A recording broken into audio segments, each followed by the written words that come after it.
اور ہم نے ان پر لگاتار برسنے والی بارش بھیجی، اور ہم نے ان کے نیچے سے نہریں بہائیں، ان کے جو مکانات تھے، ان کے محلات تھے، ان کے نیچے سے نہریں بہائیں، تو اوپر سے بارش اللہ تعالیٰ نے نازل فرمائی۔ آپ کو پتہ ہے جب بارش ہوتی ہے تو اس سے سبزہ اگتا ہے، اس سے فصلیں جو ہے تیار ہوتی ہیں، اور اس سے ہریالی اور خوشحالی جو ہے وہ آتی ہے، کیونکہ اگر بارش نہ ہو تو پھر قحط سالی ہے۔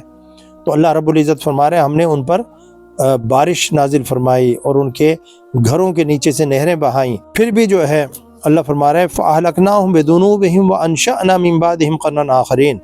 اللہ فرما رہا ہے کہ ہم نے ان کو اتنی پر عشرت زندگی عطا کی، لیکن اس کے باوجود جو ہے وہ گناہ سے باز نہیں آئے، اس کے باوجود وہ اللہ کی نافرمانی سے باز نہ آئے، اس کے باوجود وہ سرکشی سے باز نہ آئے۔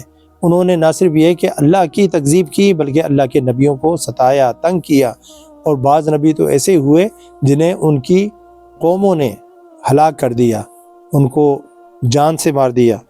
تو اللہ رب العزت فرما رہا ہے کہ ہم نے ان کو جو ہلاک کیا تھا، جیسے قوم عاد، قوم سمود، قوم شعیب، قوم لوط، قوم نوح، جن کی ہلاکت کے واقعات اللہ تعالیٰ نے قرآن پاک میں جگہ جگہ بیان فرمائے ہیں۔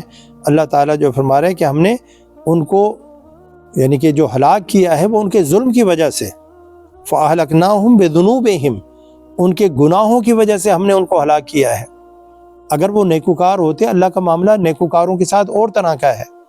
اگر زمین میں لوگ نیکوکار ہوں، اللہ کی اطاعت کرنے والے ہوں، اللہ کی فرما برداری کرنے والے ہوں، تو اللہ تعالیٰ قرآن پاک میں ارشاد فرماتا ہے کہ ہمیں کہ ایسی قوم کو جو ہماری مطیع ہو، فرما بردار ہو، اس کو ہم ہلاک کریں۔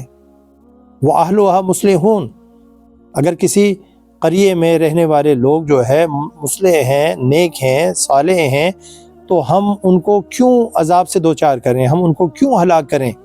تو ہم ہلاک انہی لوگوں کو کرتے ہیں، انہی قوموں کو کرتے ہیں جو اللہ تعالیٰ سے روگردانی کرتے ہیں اور اللہ تعالیٰ کی معصیت میں مبتلا ہوتے ہیں۔ تو ان کے گناہوں کی پاداش میں ان کو یہ سزا دی جاتی ہے، ان کو ہلاک کیا جاتا ہے۔